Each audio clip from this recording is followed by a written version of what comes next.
सुप्रभात विद्यार्थियों। आज की इस वीडियो में हम आपकी पाठ्य पुस्तक क्षितिज के काव्यखंड का रसखान के सवैये का पद नंबर 3 और 4 का अध्ययन करेंगे।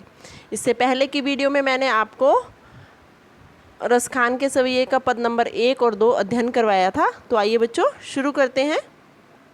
ये है सवैया नंबर 3 और 4, ठीक है। तो सबसे पहले हम सवैया नंबर 3 अध्ययन करेंगे। मोर पखा सिर ऊपर राखियो, गूंज की माल गरे पहरोंगी, ओढ़ी पीतम्बर लै लकुटी, बन गोधन गवारिनी संग फिरोंगी। तो सबसे पहले इसके शब्दार्थ देखिए। मोर पखा, मोर पंखों से बना मुकुट, राखी हो रखूंगी, गुंज एक जंगली पौधा, ठीक है, गरे गले, पहरूंगी पहनूंगी, ठीक है, ओढ़ी यानी ओढ़कर, पीतम्बर यानी पीले वस्त्र, ठीक है, लकूटी लाठी, गोधन गाय रूपी धन, गवारनी ग्वालिन, फिरोंगी फिरूंगी, ठीक है बच्चों। तो इसमें रसखान जी जो है वे गोपियों के बारे में क्या कह रहे हैं कि वे कृष्ण के सौंदर्य पर इतनी मुग्ध हो जाती हैं कि वे आपस में बातें करती हैं कि हम क्या करेंगी। तो वे कहती हैं, मोर पखा सिर ऊपर राखियो, गुंज की माल गरे पहरूंगी। कृष्ण के सौंदर्य पर मुग्ध एक गोपी दूसरी गोपी से कहती है कि हे सखी, मैं कृष्ण की तरह अपने सिर पर मयूर के पंखों का मुकुट तथा गले में गुंज की माला पहनूंगी। गुंज की माल गरे पहरूंगी यानी गले में गुंज की माला भी पहन लूंगी। ओढ़ी पीतम्बर लै लकूटी, बन गोधन ग्वारिनी संग फिरोंगी, ठीक है।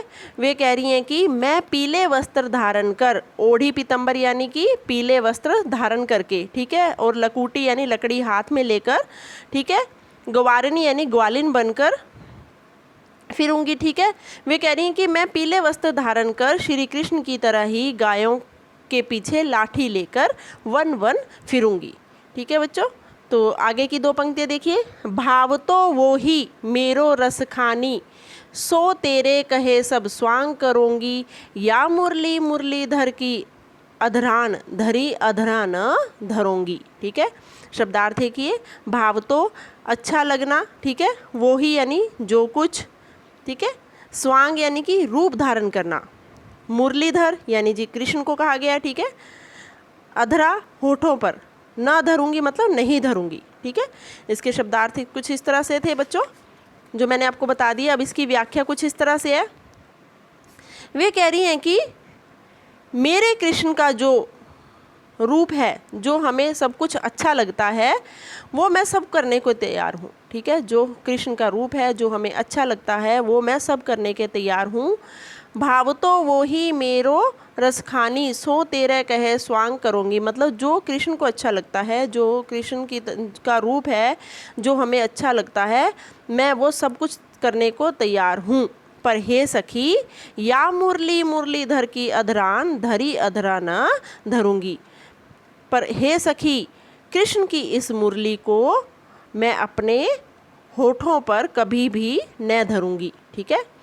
जिससे कृष्ण हमें बांसुरी बजाकर अपनी ओर आकर्षित करते हैं, मैं उस जो बांसुरी को कभी भी अपने होठों पर नहीं धरूंगी, ठीक है बच्चों। तो आइए अब इसका सवैया नंबर 4 अध्ययन करते हैं।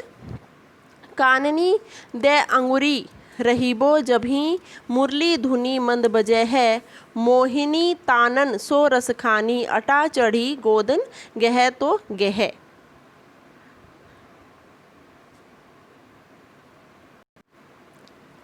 काननी यानी कानों में, ठीक है, दे यानी देकर, अंगुरी यानी अंगुली, रहीबो यानी रहूंगी, ठीक है, धुनी यानी धुन, ठीक है, मंद मंद मधुर स्वर में, बजे है बजाएंगे, ठीक है, मोहिनी यानी मोहन मोह लेने वाली जो तान है, जो धुन है, ठीक है, तानन यानी धुन, ठीक है,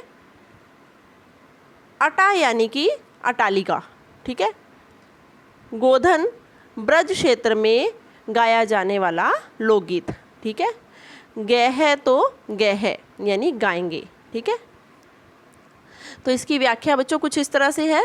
श्री कृष्ण की मुरली की ध्वनि तथा उनकी मुस्कान पर मोहित एक गोपी कहती है कि जब श्री कृष्ण मधुर स्वर में मुरली बजाएंगे तब मैं अपने कानों में अंगुली डाल लूँगी, ठीक है, ताकि मैं उसे न सुन सकूं। ठीक है, यहाँ पे देखिए क्या कह रही हैं, कानिन दे अंगुरी रहीबो जभी मुरली धुनी मंद बजय है, यानी कि वो कह रही हैं कि जब श्री कृष्ण मधुर स्वर में मुरली बजाएंगे तो मैं अपने कानों में अंगुली डाल लूँगी ताकि मैं उसे न सुन सकूं।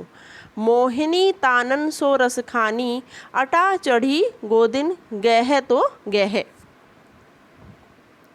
फिर वे कह रही हैं कि ताकि मैं उसे सुन ना सकूं, ठीक है, ऊंची ऊंची अटालिकाओं पर चढ़कर कृष्ण गोधन गाते हैं तो गाते रहें, मैं उससे बेअसर रहूँगी, मतलब मैं उसे नहीं सुनूंगी।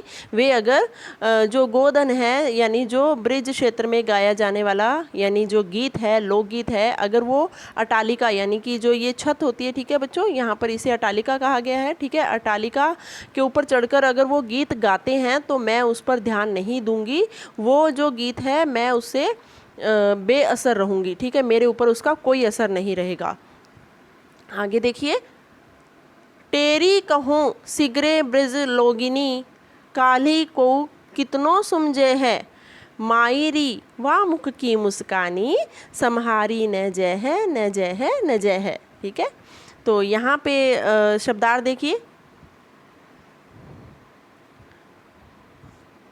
टेरी यानी पुकार कर बुलाना, ठीक है, सिगरे यानी सारे, ठीक है, ब्रिज लोगिन यानी ब्रिज के लोग, ठीक है, काली यानी कल, ठीक है, समझे है यानी समझाएंगे, ठीक है, मायरी हे माँ, वाह यानी वह, ठीक है, मुस्कानी यानी मुस्कान, ठीक है, सम्हारी यानी संभाला, ठीक है, न जय है न जय है न जाएगी। ठीक है, अब इसकी व्याख्या कुछ इस तरह से है।